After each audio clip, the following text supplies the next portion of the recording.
Welcome back to Choti Si Dunya, everyone. Let's dive straight into episode 5 of Eclipsera, season 2. When we last left our heroes, Solin, Baymax, and Eclipsera's light guardians had just passed through the shimmering Aurora Veil. Before them lay a breathtaking sight, the Skydrift Isles, a legendary cluster of floating islands suspended in an endless golden sky, emerald green. Forests clung to their edges, with waterfalls cascading into the clouds below. It was a place of myth, a region lost to time. As they glided through the warm, gentle air, a sense of peace settled over them. Solin, riding on Baymax's back, let his fingers trail through a passing cloud. The light guardians, small orbs of pure energy, danced around them like fireflies. For a moment it felt like they had found paradise. But this tranquility was short-lived. A strange sound, like a faint, distant hum, began to fill the air. At first, Solin thought it was just the wind whistling through the ancient rock formations, but then it grew clearer, more defined. It wasn't just a sound. It was a whisper, return. Returned the heart. A voice seemed to echo from the very fabric of the sky. It was soft, melancholic, and carried a weight of immense sorrow. The light guardians flickered nervously, huddling closer to Solin. Solin sat up, scanning the skies. "Did you guys hear that?" Hiro's voice crackled through Baymax's comms. "Hear what, Solin?" "My sensors aren't picking up any audio anomalies besides wind shear." Just then the voice returned, stronger this time, harmonizing with others, returned the heart. "Before the eclipse consumes the sky." "There it is again!" Solin exclaimed. "It's like the sky itself is speaking." Baymax's head tilted. "My audio sensors are now detecting faint, multi-layered frequencies. However, they do not match any known human or animal vocal patterns. The source appears to be everywhere. It's not of this world," Solin murmured, a shiver running down his spine. The whispers were filled with a desperate warning, a plea from a long-forgotten time. As the voices swirled around them, Solin felt a strange magnetic pull. It wasn't a physical force, but an instinct, a gut feeling drawing him toward the largest island at the center of the archipelago. This central isle was different. It was dominated by the skeletal remains of a colossal structure, a ruin made of a crystalline material that pulsed with a faint inner light. "Baymax, head over there," Solin commanded, pointing toward the ruin. I think the whispers are coming from that place." As they drew closer, the whispers intensified, weaving a tapestry of sorrow and urgency. The cycle must not repeat. The betrayer's shadow lingers. Baymax landed gently at the base of the crystal ruins. The structure was immense, with towering spires that seemed to scrape the heavens. Intricate carvings, worn by millennia of wind and rain, covered every surface. They depicted celestial bodies, swirling galaxies, and figures cloaked in starlight. Solin dismounted, his heart pounding in his chest. The pull was overwhelming now, leading him to a central daze where a shattered pedestal stood.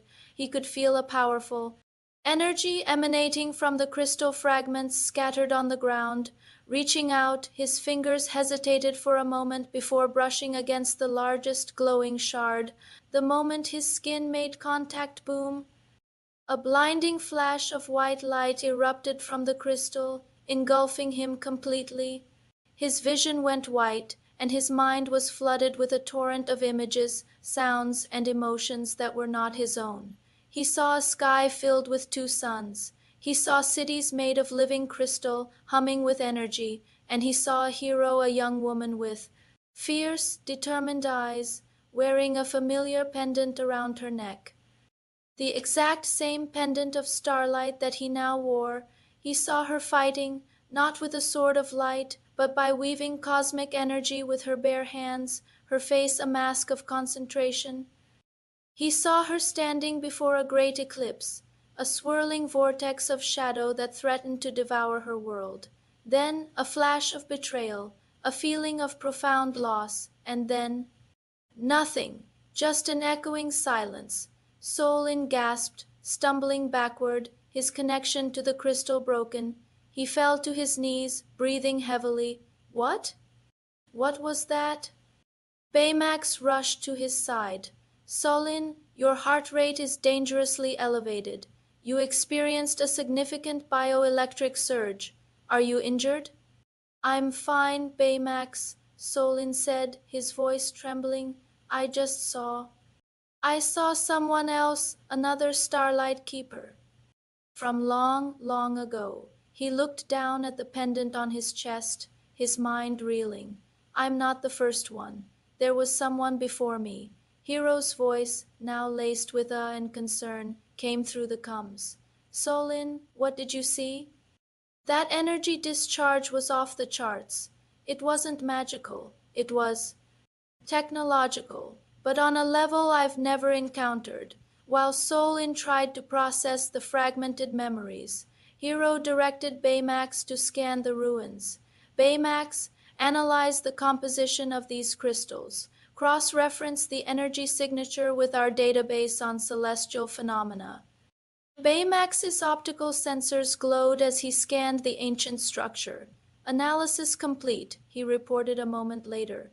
The ruins are composed of a silicon-based crystal matrix infused with stabilized celestial energy. The technology is organic in nature and predates known recorded history by several millennia. This is not magic, Hiro. It is ancient, highly advanced science.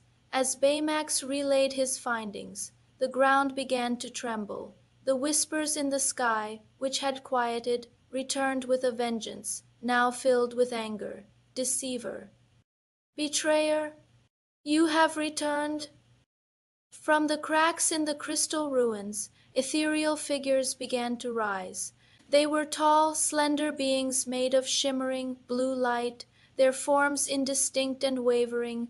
They wore ornate, glowing armor and wielded spears of pure energy. Their faces were blank, save for two burning points of light where their eyes should be. Who or what are they?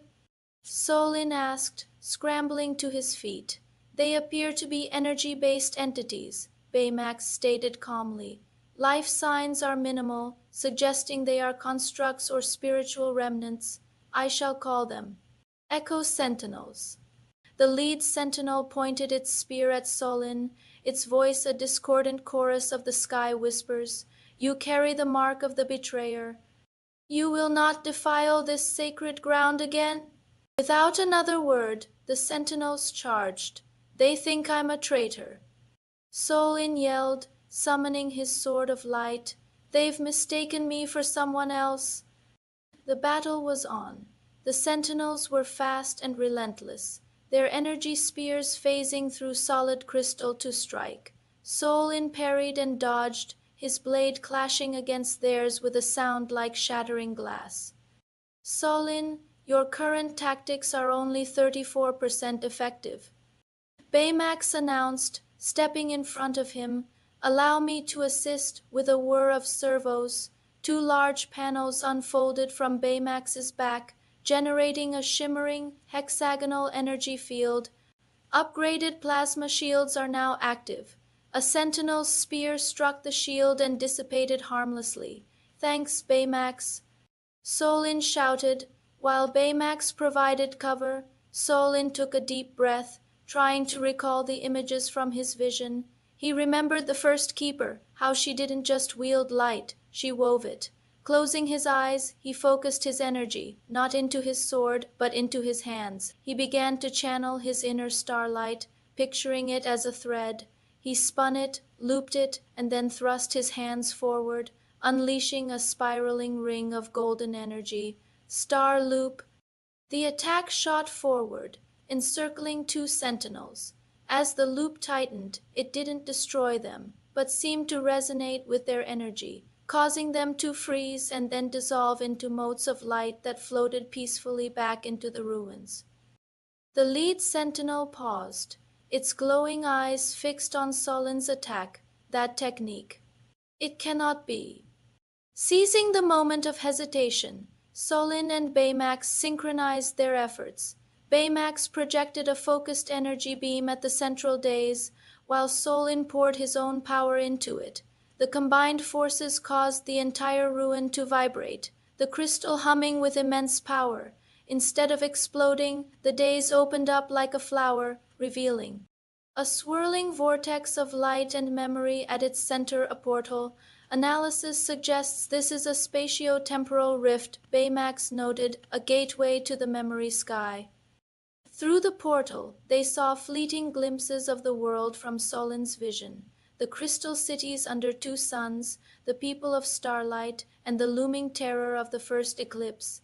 They saw the first keeper fighting bravely, and then a figure cloaked in shadow betraying her. As the vision faded, the portal closed. The remaining Echo Sentinels lowered their weapons, their aggressive posture softening.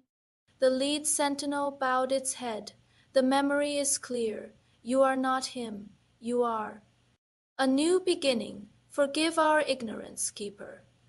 And as quickly as they appeared, the sentinels dissolved back into the light of the ruins, leaving an echoing silence in their wake. The sky was quiet once more. The battle was over. Solin stood, exhausted but resolute, staring at the spot where the portal had been. He now understood. His journey was not just about stopping a new threat. It was about finishing a fight started centuries ago. Then Eclipsera, who had been observing silently, drifted toward him. Her form flickered. "The ruins have confirmed my fears," she whispered, her voice filled with a new kind of dread. As she spoke, a colossal symbol began to burn itself into the distant horizon. It was a perfect circle, half brilliant light, half consuming shadow. The mark of the eclipse bringer. Eclipsera's voice dropped to a chilling whisper, a sound that seemed to freeze the very air around them. He has awakened. Thanks for watching this episode of Eclipsera on Choti Si Dunya. What do you think the mark of the eclipse bringer means? Let me know in the comments below. Don't forget to like, subscribe, and hit that notification bell so you don't miss what happens next. We'll see you in the next episode.